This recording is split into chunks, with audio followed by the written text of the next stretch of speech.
How do you like that? There's some music. Good morning, good afternoon, good evening. This is Jan. Welcome to another episode on this channel, the Save Money and More Jan channel. How's everybody doing today? Hope everybody listening is doing well. And even if you're not listening, I hope you're doing well too. I have a fake question for you. Yeah, just a little bit of a presupposition kind of question. What would you do if pre-packaged snacks were ever banned? Should I put the music to a halt? Perhaps. Let's see if I can just lower this a little bit. There you go. All right. What would you do? What would happen in your life if pre-packaged snacks were ever banned? Wow. Think about that for a minute. You walk into the grocery store, you can't find potato chips. You can't find pretzels. Or the popped popcorn that's already done up in the bag. No, can't find that. Can't find those cakes that have the name Debbie in them. Can't find those other snacks, whatever name, whatever random one that you like, and you're looking all over the place for it. Would the world, your world, come to a catastrophic halt? You're probably saying or laughing to yourself thinking, oh, that's a ridiculous question. Of course, my world would not come to a catastrophic halt. Well, without getting deeply into it, some people are freaking out because of being used to having a lot of those things at a moment's notice. And yeah, without even getting into it, think about this. Whatever happened to our coping skills? Now, I know this has nothing to do with saving money per se, but maybe, just maybe, kind of, sort of, it does. All right. I mean, when you walk into the grocery store and a bag of chips, a family-sized bag of chips is near $7. There's something wrong. Wouldn't you say? There's something wrong with this picture? A bag of chips. And what are potato chips specifically? What are they comprised of, mainly? Potatoes, fried, salt, whatever other chemical they use. Okay. And then, of course, the packaging costs money. I get that. And, of course, the business wants to walk away with profit. Of course, I get that. But for you, for me, the consumer, would it be the end of the world if we either had one of two choices? Give up the snack, or find some other alternative. This is where a lot of people get mentally paralyzed, and they don't understand it. What would happen if you cannot buy a pre-packaged, already done up chocolate brownie in a package, already done up? What would happen? Would that world of yours come to a catastrophic halt? My world would not. Why? Because I can make them myself. And so can anybody listening, in all probability. Either you or a loved one in your household can make it yourself. Okay? This is where I'm not getting it. I'm not getting the panic mode. I see these reactionary type channels where other people are reacting to other people. I don't know if this is for show. I don't know if this is for clicks. I don't know what this is for. If it's honestly true, people actually freaking out about not being able to obtain certain snacks, I'm like really gone berserk. I can't get over that. I just can't. Now, let's pretend something more importantly comes up. What would ever happen, heaven forbid, if real foods were ever banned or a shortage or a supply chain issue, which, by the way, is totally always possible.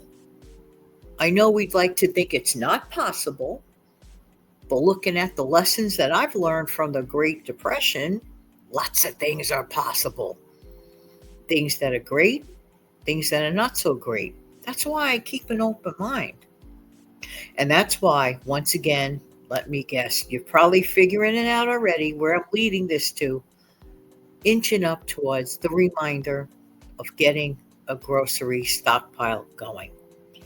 Include in your stockpile room for emergency foods. Now, I would get more nervous not if potato chips are banned or I can't get them. I would not get nervous if cakes with the word Debbie in it were, for whatever the reason, oops, little problem, technical problem there. Um, Hope it didn't affect the sound, the audio here, hopefully not.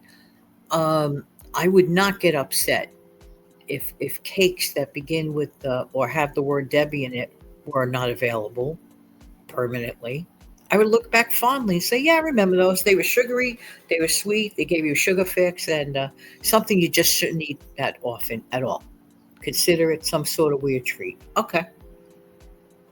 The reason why I wouldn't get upset with that, those things are not necessities.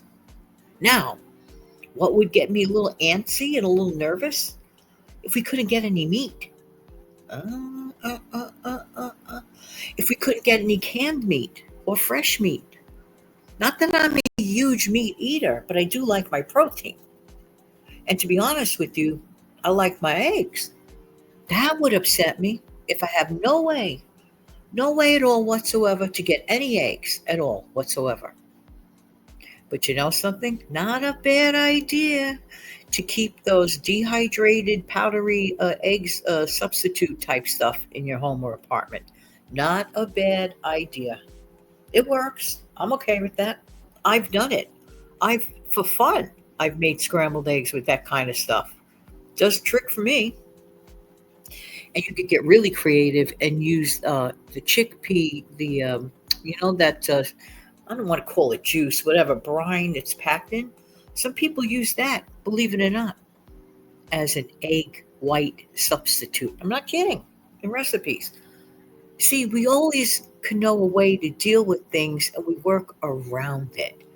But that would upset me. But would it upset some people more if they couldn't get their hands on rice, which is a food staple that can last for decades in an emergency stockpile? Would some people feel badly about that? I bet they would. I bet they would. Some people, for them, it's pasta. And they like to hang on to pasta as their go-to. Personally, even though it only lasts about 6 months, peanut butter, a life without peanut butter, for me is a sad life. I like peanut butter. I'm not going to lie to you. Every once in a while, ever get a food craving, but you don't want to cook?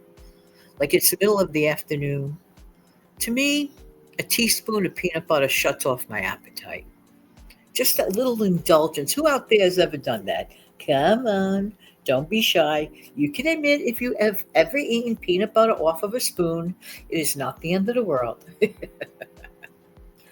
But to say pre-packaged stuff, loaded with chemicals, loaded with additives, and pretty expensive at that. If those things were taken away, I wouldn't feel so badly about it. How about you? But there are some people that literally, they freak out. So this message is for the person that has a compulsion to want to keep those kind of things. If it's, let's say those things are unobtainable for whatever the reason, I wouldn't know the reason. This is a pretentious situation. And we're dealing with pretentious reaction, okay? But let's say in your heart of hearts, it would make you uncomfortable to not be able to put a cake together from a box cake mix, okay? What happened to making a cake by ourselves from scratch? It's not that hard. You know, sometimes we've been so conditioned about having things conveniently available to us, and that's really the problem. Not that we're missing the so-called food of it, we're missing sometimes the convenience of things, okay? It's like for the people that on those reaction shows that really freak out about they can't get their snack foods like, quickly or have to actually pay for them out of pocket. I don't get it. You can make these things. It's not impossible. Yes, it's a little work. What happened to a little bit of extra hard work? What happened to all this? Tell me, goodness gracious, what happened to the work ethic? It makes me sad. It makes me sad. See my videos? I can make one video a week and still be on YouTube. I don't do that. In my mind's eye, I like to give you a message every day. I have a certain kind of a work ethic, okay? And for me, it works. But that's the way I grew up.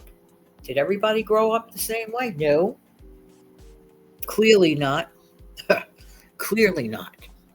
Some people just don't want to work. Well, no work, no reward. That's what I was taught. That's what I was taught. But anyway, that's another show. Anyway, what would happen to me if prepackaged snacks were ever banned? Absolutely nothing. I would just find another way to have something I enjoy and I would make it myself. We are not incapable of making our own snacks. We are not incapable of taking corn kernels and put them in a pot the old-fashioned way from scratch. We're not incapable of this. You want a potato chip? Cut up a potato, real one very thinly. Throw it in your air fryer. Bingo, potato chip. We have air fryers today. We could do things with it. I make my pita chips that way, P-I-T-A, those chips. I take a real pita bread. I tear it up into slices, small pieces. I put some nonstick spray over it with a little bit of garlic powder on the top. Toss it in the air fryer a couple of minutes, about 5. They come out warm, crunchy, and crispy. Better than any pita chip that's sitting in a bag for weeks. I'm not even kidding you. We could do things. We just have to want to. Thank you so much for being here. I truly appreciate what? Everybody's time. Don't forget to come back in the future, meaning every single day. Brand new upload. When? Every single day, 5 a.m. All right, everybody, take good care of yourself and your amazing family. And super thanks are forever welcome. May I add a note to this regarding super thanks? Super thanks are especially appreciated in the beginning of each month, okay? In the beginning of each month. So they're appreciated every day, but I like to have a few racked up in the beginning of the month. I always appreciate you. I'm just saying. All right, everybody, take good care of yourself, your amazing family. Thank you.